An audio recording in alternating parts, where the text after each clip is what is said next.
Hola a todos, c'est la brique pour la semaine 2 de la Top Shark Academy où on doit commenter une main qu'a disputé Adrian Mateos pendant le main event de la Caribbean Poker Party 2019 à 10 000 $ l'entrée. C'est la bulle et Adrian a 71 blindes, soit 11,3 millions de jetons. Et il doit être coach chip leader, je pense, avec le joueur qui se situe en small blind. Il découvre 4 et 5 de pique under the gun et décide d'ouvrir à 2 blindes, soit 320 000. Donc je pense que c'est un bon spot d'open, étant donné que la big blind déjà est un joueur récréatif et qu'il est short, il doit avoir une grosse dizaine de blindes. On remarque également que le siège 8, lui, s'est même pas donné la peine d'être à table. Et enfin, il a la position sur le joueur qui a le même stack que lui en small blind. Donc tout le monde fold jusqu'au bouton qui va décider de suivre la relance. Et les blindes passent rapidement. Donc Adrian va jouer un coup hors de position contre le bouton qui a une soixantaine de blindes à peu près. Le flop arrive, roi, dame 5 avec un tirage couleur à carreau. Adrian a donc une bottom pair ici.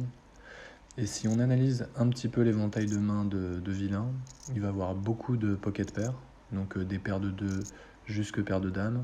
Je pense que paire de roi et paire d'as, il les aurait sur-relancés pré-flop pour valoriser la force de sa main.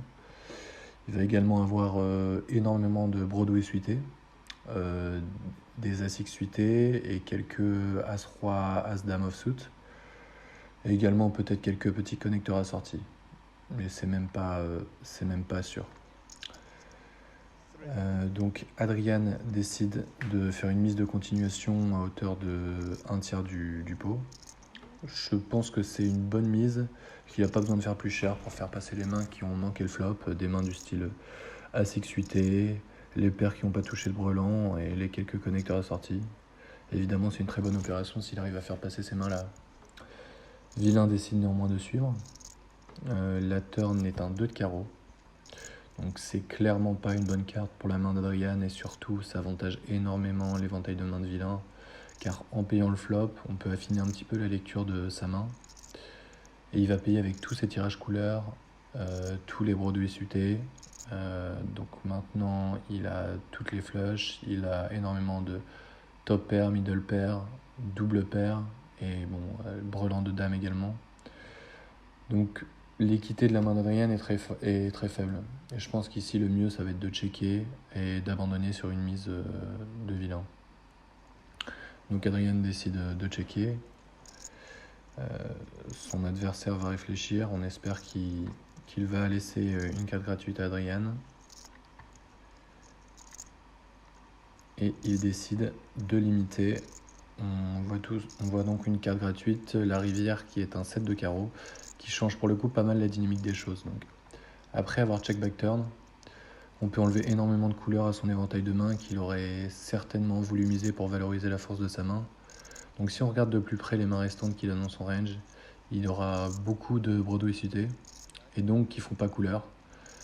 Des mains du style roi-dame, roi-valet, dame-valet, roi 10 suité. Et les Broadway cités qui ont fait couleur comme roi X de carreau auraient certainement misé turn, donc je pense que je peux l'exclure de sa main. Il va évidemment avoir encore quelques nuts avec des mains comme As-Dame ou As-Roi offsuit qui possèdent un carreau et qui auraient décidé de check turn pour pot de contrôle. Et il a évidemment quelques flushs avec des paires qui n'auraient pas voulu fold la mise de continuation comme paire de valet ou paire de 10 avec un carreau au flop. Et il a également les mêmes combos de paire de valet et de paire de 10 mais qui ne contiennent pas de carreau. Et donc, si on résume, ça fait beaucoup de mains qui n'ont pas fait couleur. Donc, ici, Adrian avec sa paire de 5 n'a quasiment pas de showdown value, sauf potentiellement contre des As-Valet ou As-10 de cœur qui auraient peut-être float au flop, mais c'est même pas sûr. Donc il y a deux choix qui s'offrent à Adrian. Miser, essayer de bluffer ou checker, abandonner le pot. Donc ici, je pense que ça va dépendre un peu du profil de vilain, s'il est capable de dire au call ou non avec top pair, mais compte tenu des informations qu'on a et du fait que ce soit la bulle, selon moi, le mieux est de bet. Après, on n'a pas besoin de se polariser et bet trop cher. Je préconiserais une mise assez neutre, pas trop basse non plus, mais aux alentours de 40-50% du pot, pour ne pas non plus donner un trop bon prix à vilain pour vérifier qu'Adrian ne soit pas en bluff et qu'il puisse folder toutes ses mains qui n'ont pas flush. Donc je miserais aux alentours de 800 000.